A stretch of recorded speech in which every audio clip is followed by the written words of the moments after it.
We've all got one, right? That mental spreadsheet for our lives. You know the one. The career goals, the relationship timeline, that perfect reputation we're trying to build. We work so hard to follow the script, to be the responsible one. But then, what happens when that whole plan just evaporates, literally overnight? When chaos hits and everything you thought you were building just feels like it's about to crumble. Okay, stick with me here because this is a pretty wild idea. But what if the very thing that feels like it's destroying your plan is actually the only thing that can save you? We're going to really dig into that thought, using an ancient story that, honestly, works like an incredible psychological map. And let's just be real for a second, this is a completely logical instinct. I mean, of course it is. When our world gets turned upside down, our brain just starts screaming, retreat, cut your losses, get rid of the problem, just sweep this whole mess under the rug so we can get back to normal. It's pure survival mode. But to really get why that instinct might be holding us back, we're going to look at the story of a man named Joseph. And look, you got to forget the Christmas pageant version you know from childhood. We're treating this as a deep dive into the human mind when it gets pushed to its absolute breaking point. So the story calls Joseph a righteous man. What does that even mean for us today? Well, think of a righteous person as someone who does everything right. They have this carefully built persona, right? That social mask that tells the world, I am reliable, I am good, I've got it all together. This is the voice of the perfectionist, the people pleaser in all of us. It's that little part of our brain that's convinced if we just follow the rules perfectly, nothing bad will ever happen. So Joseph, he has his life completely mapped out. He's engaged, which back then was a binding legal contract. His future is totally set, his social standing is rock solid. The plan is working flawlessly. And then the ultimate chaos just walks right in. His fiancée is pregnant, and he knows for a fact he is not the father. And just look at the sheer scale of this disruption. This wasn't some minor setback, it was an absolute catastrophe.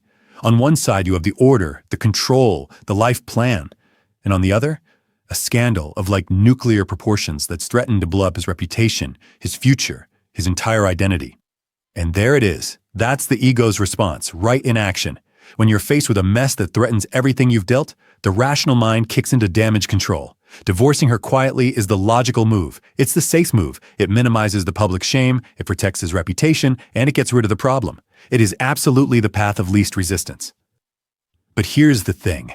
This is the whole point. What if the most logical, the most rational, the most sensible solution is also the one thing that makes you miss out on the biggest experience of your life? I mean, think about it. If Joseph follows his perfectly sound logic, he gets rid of the mess, sure, but he also rejects the miracle. So this sets up this classic psychological battle. Just as Joseph is about to follow through on his logical plan, something else happens, an intervention. And this isn't just some convenient plot twist, it's a message from a much deeper part of his psyche. This is the battle between the ego and what the psychologist Carl Jung called the self. Joseph has a dream, and an angel appears. Now, psychologically speaking, that dream is a direct line to his unconscious mind. The angel, that's the voice of the self. It's that deep, intuitive core of who we are that sees a much bigger picture than our conscious, logical ego ever could. It's that gut feeling that just cuts through all the noise of fear and what everyone else thinks. And just look at how different these two messages are. The ego's voice, it's all driven by fear. Cut your losses, save your reputation. But the self's voice, that voice of intuition, it says something totally radical. It says, do not be afraid. Take this mess, this scandal, this thing you are so ashamed of, and bring it into your home. This is not a disaster. This is pregnant with new life. So this dream, it's basically giving us a blueprint for how to become whole. First, you have to acknowledge the fear, the real fear, which is losing control. Second, you have to integrate the mess. Take it home basically means you have to own the parts of your story that you don't like. And third, you reframe the chaos. You stop seeing it as an ending and start seeing it as a powerful, new beginning. And this ancient blueprint is, incredibly relevant to a very modern problem, especially for those of us who have been taught to plan and analyze every single part of our lives. We live in an age of what they call analysis paralysis. We've got spreadsheets for our budgets, we've got apps for our mental health, and we have 5-year plans that we treat like they're sacred texts. We worship logic. But think about it. How often do you ignore a really powerful gut feeling just because it doesn't fit the data or the timeline?